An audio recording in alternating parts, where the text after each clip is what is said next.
আসসালামু আলাইকুম। আজ আপনাদের সামনে তৈরি করে দেখাবো ডাল ভাতের থেকেও সহজ পুরান ঢাকার রেস্টুরেন্ট স্টাইলে চিকেন তেহারি। এটা কিন্তু আমি ছোট আলু দিয়ে করেছি। শীতের দিনে এই রকম ছোট আলু দিয়ে কিন্তু পুরান ঢাকায় চিকেন তেহারিটা তৈরি করা হয়। এটা খুবই সহজ। আশা করি আপনাদের কাছে ভালো লাগবে। ভালো লাগলে অবশ্যই লাইক করে পুরো ভিডিওটি কন্টিনিউ করবেন। দেখুন, এর জন্য আমি কিছু চিকেন নিয়ে নিয়েছি।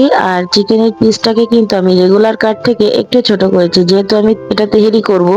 আপনারা যেভাবে আপনাদের পছন্দ সেভাবেই কিন্তু মাংস টুকরোটা করতে পারেন। একটু ছোট করলেই বেশি ভালো হয়। এখন আমি এটাকে মেরিনেট করব।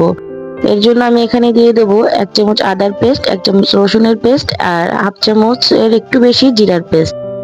স্বাদ অনুযায়ী লবণ দিয়ে দিলাম, হাফ চামচ ধনিয়া গুঁড়া এবং কম সামান্য পরিমাণে একটু লাল মরিচের গুঁড়া। আপনারা চাইলে কিন্তু স্কিপও করতে পারেন। আর দিয়ে দিয়েছি একটা বিরিয়ানি প্যাকেট মশলা। এটা কিন্তু বাজারে সবসময় পাওয়া যায় দোকানে। দিয়ে দিয়েছি 1 চামচ গরম মশলা আর কিছু কাঁচামরিচ। এখন এগুলো দিয়ে খুব ভালো করে হাতের সাহায্যে মেখে নিব। এইভাবে করে আমি এই মাংসের ম্যারিনেটটাকে আমি 10 মিনিটের মতো রেস্টে রেখে দিব। 10 মিনিট পরে ফিরে আসব। এইভাবে ঢাকনা দিয়ে 10 মিনিট থাকবে। দেখুন, 10 মিনিট পরে ফিরে এসেছি। আর এই পর্যায়ে আমি এখানে দিয়ে দিলাম বাদামের পেস্ট। আমি এখানে 1.5 চামচের মতো বাদামের পেস্ট দিয়ে দিয়েছি। এখন বাদামের পেস্টের সঙ্গে আবার খুব ভালো করে এটাকে মেখে নিব। এখন কিন্তু আমি সরাসরি চুলাতে চলে যাব, আর এটাকে রেস্টে রাখার কোনো প্রয়োজন এখনো নেই। পর্যন্ত যারা যারা আমার ভিডিওটি কন্টিনিউ করছেন অবশ্যই একটি লাইক করে দিবেন। দেখুন, চুলায় আমি একটা কড়াই বসিয়ে দিয়েছি আর দিয়ে দেবো সরিষার তেল। অবশ্যই এই তেহারিটা রান্না করার সময় কিন্তু আপনার সরিষার তেল ব্যবহার করতে হবে। তেহারি রান্নার ক্ষেত্রে সরিষার তেল দিয়ে করলে খেতে খুবই ভালো লাগে। দিয়ে দেবো গোটা গরম মশলা আর 1 কাপ পেঁয়াজ। এখন পেঁয়াজটাকে নেড়েচেড়ে ভালো করে একটু ভেজে নিব, হালকা ব্রাউন হওয়া পর্যন্ত। এ পর্যায়ে যারা যারা আমার ভিডিওটি দেখছেন অবশ্যই একটি লাইক করে দিবেন। আপনারা অনেকেই আছেন লাইক করতে ভুলে যান, আমি মনে করিয়ে দিলাম। আপনাদের একটি লাইকের মাধ্যমে আমার ভিডিওটি অনেকের কাছে পৌঁছাবে এবং অনেকেই কিন্তু এই ভিডিওটা দেখতে পারবে। পেঁয়াজটা যখন ভাজা হয়ে যাবে হালকা ব্রাউন কালার করে, তখন আমি এখানে দিয়ে দেবো আগে থেকে মেরিনেট করা চিকেনগুলি। এগুলো দিয়ে হাই হিটে আমি 10 মিনিটের মতো এটাকে কষিয়ে নিব। এক একজনের চুলার আঁচটা কিন্তু এক এক রকম। আপনারা আপনাদের মিডিয়াম অথবা হাই হিটে এটাকে কষিয়ে নেবেন 10 মিনিটের মতো। সঙ্গে আমি দিয়ে দিলাম কিছু ছোট আলু। শীতের দিনে এইরকম ছোট আলু দিয়ে চিকেন তেহারি অথবা মাংস অথবা যে কোনো কিছু খেতে কিন্তু খুবই ভালো লাগে। এই যে আমি এটাকে হাই হিটে 10 মিনিট কষিয়ে নিব ঢাকনা ছাড়া। অবশ্যই এই কাজটা স্কিপ করবেন না, এটা ধৈর্য ধরে একটু করে নেবেন।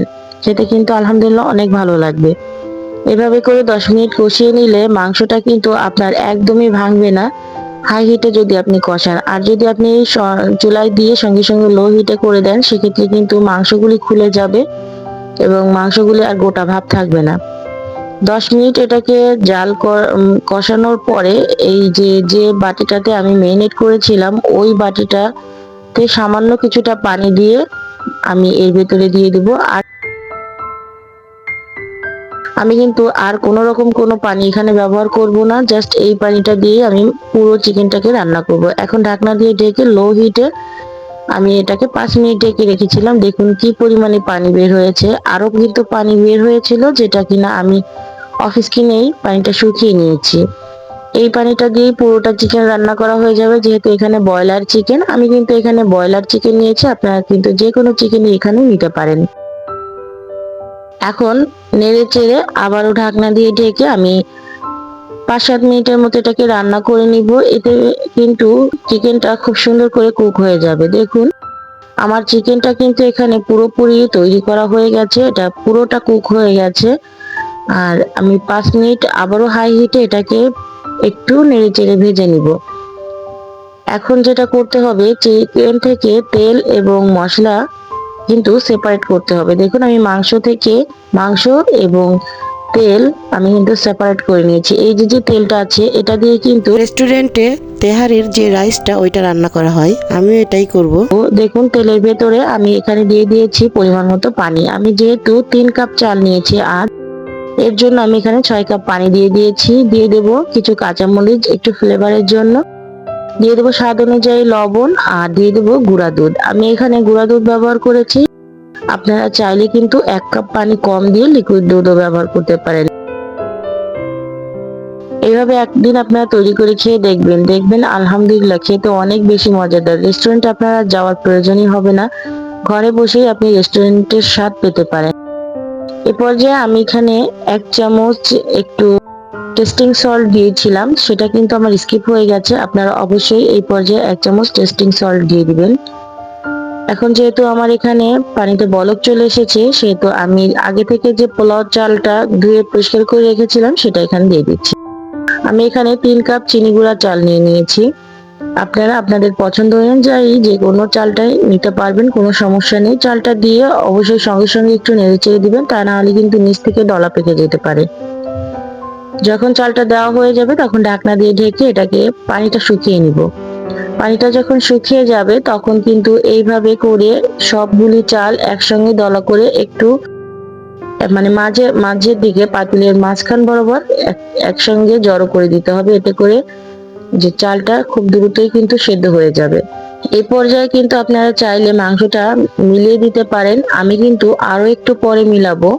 পানি থাকতে মাংস মিলালে টেস্টটা অন্যরকম হয়, আবার আপনি যদি পুরো পানিটা শুকিয়ে তারপরে মাংসটা মিলান সেক্ষেত্রে কিন্তু টেস্টটা আরো বেশি ভালো হয়। এখন দেখুন আমি মাংসটাকে মিলিয়ে দিচ্ছি। পানি যখন পুরোটা শুকিয়ে যাবে তখন আপনি মাংসটা একসঙ্গে মিলিয়ে দিবেন, এতে করে খেতে খুবই ভালো লাগে। পর্যায়ে আমি দিয়ে দিলাম 1 চামচ গোলাপ জল, 1 চামচ কেওড়া জল দিয়ে আমি আবারও তেহারিটাকে খুব সুন্দর করে মিশিয়ে নিচ্ছি। এইভাবে মিশিয়ে আমি জাস্ট 5 মিনিটের মতো এটাকে লো হিটে রেখে দিব। যেহেতু আমার রান্নাটা কমপ্লিট হয়ে গেছে, দেখুন আমি কিন্তু এটাকে সার্ভ করে দিয়েছি। দেখতে আলহামদুলিল্লাহ কতটা লোভনীয় লাগছে। এইভাবে কিন্তু পুরান ঢাকার রেস্টুরেন্টে চিকেন তেহারি রান্না করা হয় ছোট আলু দিয়ে। শীতের দিনে এই রেসিপিটা আপনারা কেউ কিন্তু স্কিপ করবেন না, এটা অবশ্যই একদিন তৈরি করে খাবেন। আর আজ আমি কিন্তু এই তেহারিটা খাবো ভাইরাল মরিচ দিয়ে নিয়েছিলাম, সেই ভাইরাল মরিচটা দিয়ে কিন্তু আমি এই চিকেন তেহারিটা খাবো। চিকেন তেহারিটা এই মরিচটা দিয়ে খেতে অসম্ভব মজা লেগেছিল, আমার কাছে তো অসম্ভব মজা লেগেছিল। আপনারাও কিন্তু ট্রাই করতে পারেন, দেখবেন খেতে খুবই ভালো লাগবে। সবাই ভালো থাকবেন, সুস্থ থাকবেন। আসসালামু আলাইকুম।